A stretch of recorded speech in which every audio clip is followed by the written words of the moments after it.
Hi, I'll be right with you. Can't help getting pretty dirty sometimes. We have bad news for you. Or good news, depending on how you look at the subject.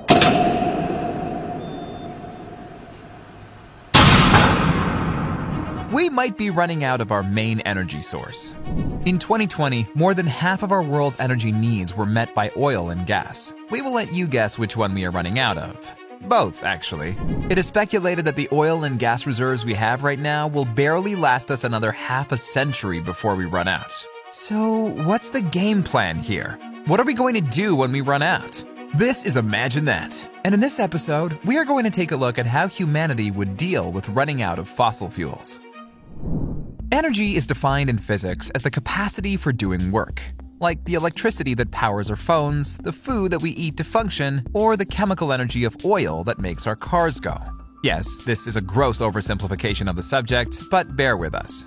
Energy has been an essential commodity for every living creature since the dawn of life on Earth. We need it to move, breathe, and keep the temperature of our body stable. Not only that, our ability to harvest energy from natural resources and use it to cook food, warm ourselves during winter, and even use it to power tools is what got our species so far.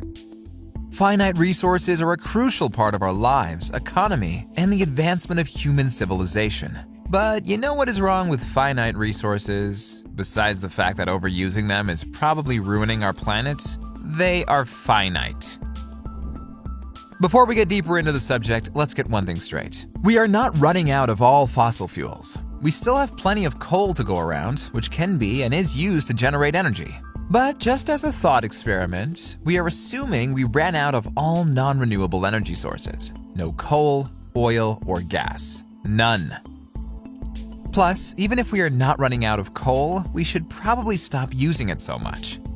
If we outlive our welcome on this planet and run out of finite resources, what method of generating energy will pick up the slack? Let's start with the renewable energy sources we already use. Hydroelectric power stations, wind turbines, and solar panels are already relatively well-established methods at this point, and they provide us with a quarter of the electricity we use. So why don't we just build a bunch of those? Well, it's not that simple. All these methods rely on outside factors to work at their full capacity. Hydroelectric power plants can only be situated in certain places. Turbines need wind at the place they are situated, and solar panels need constant sunlight. There are places on Earth that don't get sunlight for months.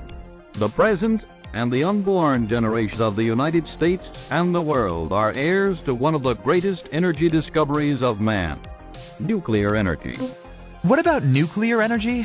Nuclear plants alone provide around 10% of the electricity we use. This might sound like we are cheating because technically nuclear power too is a finite source. You need uranium to make it work. But it is becoming more and more recyclable, so we will go on and say it is not cheating.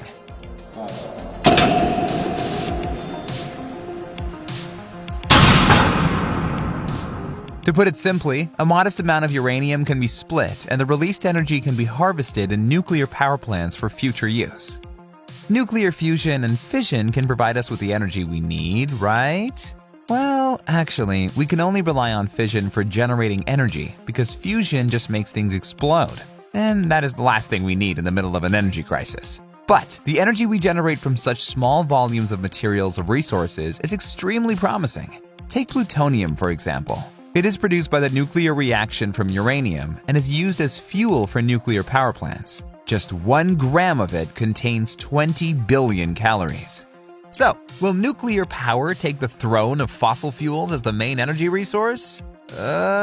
Maybe? Nuclear power plants come with a number of problems. They take more than a decade to be built, require a big investment, and are kind of risky. What happened in Chernobyl and Fukushima are still remembered to this day, and the general public's opinion on them is conflicting. And lastly, let's take a look at the future possibilities. We already mentioned how our ability to extract energy from nature helped us. Why don't we do it in other ways? A flash of lightning usually holds around 300 million volts of electricity. Can't we just harvest that? The issue with this method would be the same as the first 3 methods we mentioned. We don't know when or where lightning will hit. And the batteries we have right now need to be charged slowly, and lightning is anything but. Volcanoes can also be promising in the future. An active volcano can generate approximately Well, a lot of thermal energy if we find a proper way of harvesting it. That's what makes this subject kind of scary and interesting in the first place. We don't know what we will do, and there are countless possibilities. Thankfully, there are people working on this issue already, with more new renewable energy sources being utilized each decade. But we better pick up the pace, because half a decade is not that much time.